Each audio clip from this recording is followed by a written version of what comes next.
Oke Wak, jadi kisah yang akan aku ceritakan malam ini dikirim sama Wak kita yang bernama Tias dari Kalimantan Selatan. Halo Tias. Nah jadi Wak, pengalaman horor ini dialami oleh Tias dan juga keluarga besarnya pada tahun 2007 yang lalu. Dan sebelum masuk ke kisahnya Wak, biar mudah dipahami nih, aku mau jelasin dulu tentang latar belakangnya si keluarga Tias ini Wak ya. Nah jadi Wak, Tias ini mempunyai keluarga besar yang tinggal di beberapa rumah yang berbeda-beda. Rumah pertama ini dihuni sama keluarga intinya Tias. Ada Tias, ada bapaknya namanya Pak Haji, terus ada ibunya namanya Bu Suri, ada adiknya yang namanya Restu. Nah terus ada lagi nih neneknya Tias dari pihak mamanya atau dari pihak Bu Suri yang bernama Nenek Mina ya, berlima di dalam rumah pertama.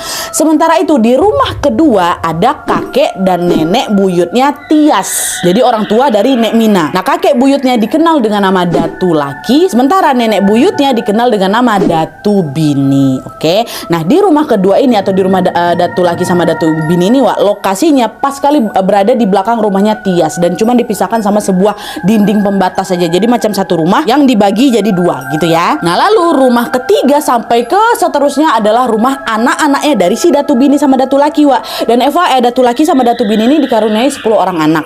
Ini banyak nih Wak namanya. Yang pertama tuh ada anak pertama yang namanya Nek Ifah, anak kedua namanya Nek Yanti, anak ketiga namanya Nek Mina atau neneknya Tias yang tinggal di rumah pertama itu. Terus anak keempat namanya Kakek Anang, anak kelima namanya Kakek Leha, terus yang keenam namanya Nenek Ningsih, terus anak yang ke-10 namanya Nenek Asa. Nah by the way anak ke-7, 8, 9 yang mana Nadia?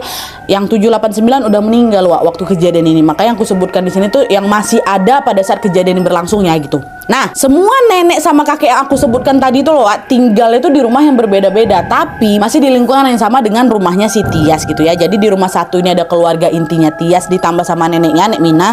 Terus di rumah kedua inilah rumah induk macam rumah Datu Bini sama rumah Datu Laki. Terus rumah ketiga dan seterusnya itulah rumah nenek-neneknya Tias yang lain. Gitu ya, paham ya? Nah, lanjut. Jadi pada masa itu Wak, Datu Bini atau nenek buyutnya Tias ini udah sepuh kali memang dan sudah menderita pikun. Selain pikun Wak, Datu Bini ini juga udah nggak bisa jalan dengan normal. Alhasil setiap kali ingin berpindah tempat nih, mohon maaf ya, Datu Bini ini cuma bisa ngesot aja, ngesot. Tapi untungnya nenek Mina atau neneknya Tias ini pada saat itu masih sehat bugar Wak dan selalu sigap membantu aktivitas ibunya yaitu si Datu Bini ini. Nah pada suatu hari nenek Mina ini nggak sengaja nengok mamanya atau Datu Bini ini lagi pipis Wak, lagi buang air kecil di ruang tamu. Nggak cuma itu aja, udah setelah pipis Datu Bini ini macam dimain-mainkannya loh bekas pipis ya tuh sambil ketawa. Waktu nengok itu Wak, nenek Mina ini masih berusaha memaklumi lah karena sejauh yang dia tahu semakin tua umur seseorang kan pikiran sama tingkah lakunya kan bakal kembali seperti anak kecil lagi, katanya kayak gitu ya kan. Makanya dia masih maklum-maklum aja. Nah kejadian Datu Bini suka pipis sembarangan ini Wak nggak cuma terjadi sekali dua kali aja, melainkan juga beberapa kali sampai ngebikin Tias sama keluarga besarnya itu udah terbiasa sama maaf nih bau pesing yang ada dekat rumahnya Datu Bini itu. Cuman di saat banyak orang berusaha memaklumi kondisi dari Datu Bini Wak, Datu Laki atau suaminya Datu Bini ini justru bersikap sebaliknya.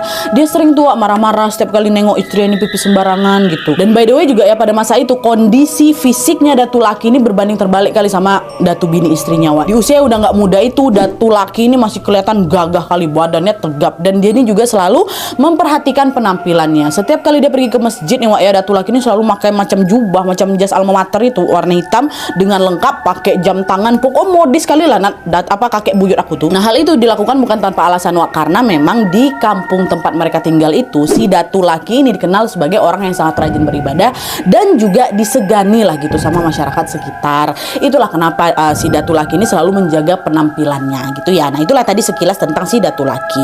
Nah sekarang kita balik lagi nih ke kisahnya si Datu Bini ini. Nah pada saat itu Wak, Datu Bini ini sudah menderita pikun selama beberapa tahun lamanya. Sampai akhirnya tibalah masa dimana Datu Bini ini sakit keras Wak, dan dia udah nggak bisa lagi ninggalin tempat tidurnya.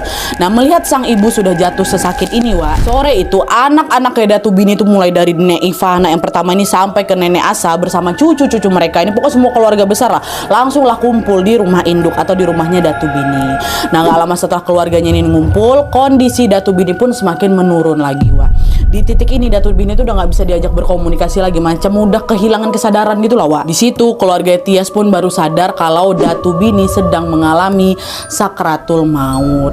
Dan juga nih mohon maaf nih kata Tias nih Wak ya, proses sakratul maut Datu Bini ini bisa dibilang agak susah Nat katanya. Waktu itu mulut Datu Bini itu terbuka lebar Wak, matanya melotot, napasnya cepat gitu loh, dan macam terdengar ada suara ngurok-ngurok dari paru-parunya gitu. Nah melihat itu Datu laki sang suami pun mendekati istrinya dan segera menuntun Datu bini untuk bersyahadat. Dari raut wajahnya Wak, sebenarnya Datu bini itu terlihat sudah berusaha untuk ngucapin syahadat gitu loh Nat. Tapi entah kenapa waktu dituntun, makin dituntun loh, Datu bini itu kelihatan makin susah buat ngucapin syahadat itu. Gak nyerah di situ aja, Datu laki ini pun kembali berbisik lagi ke telinga istrinya. Ayo bu, ikutin bapak, ucapkan pelan-pelan la ilaha illallah, kata suaminya kan. Tapi lagi-lagi respon Datu bini masih sama aja. Nggak bisa, nggak ada sepatah kata apapun keluar dari mulut nenek aku tuh Nat. Di momen itu kelihatan Datu laki itu betul sedih sekaligus juga dia macam malu gitu loh Wak, sama anak dan cucunya yang lagi berkumpul semua di situ. Dia jadi ngebatin lah mungkin kan. Aku ini orang yang cukup disegani loh, terutama juga dalam urusan agama. Tapi kenapa istriku nggak bisa ngucap syahadat? Dengan perasaan yang campur aduk, Datu laki pun berbisik lagi lah ke Datu bini. Bu, ayo bu, ucapin syahadat bu, jangan bikin malu bapak. Banyak ngeliatin ibu lo di sini, kata si bapak. Udah mulai agak tinggi tuh Nat suara Datu laki. Dan tepat setelah mengucapkan hal itu, Datu bini tiba-tiba menghembuskan nafas terakhirnya.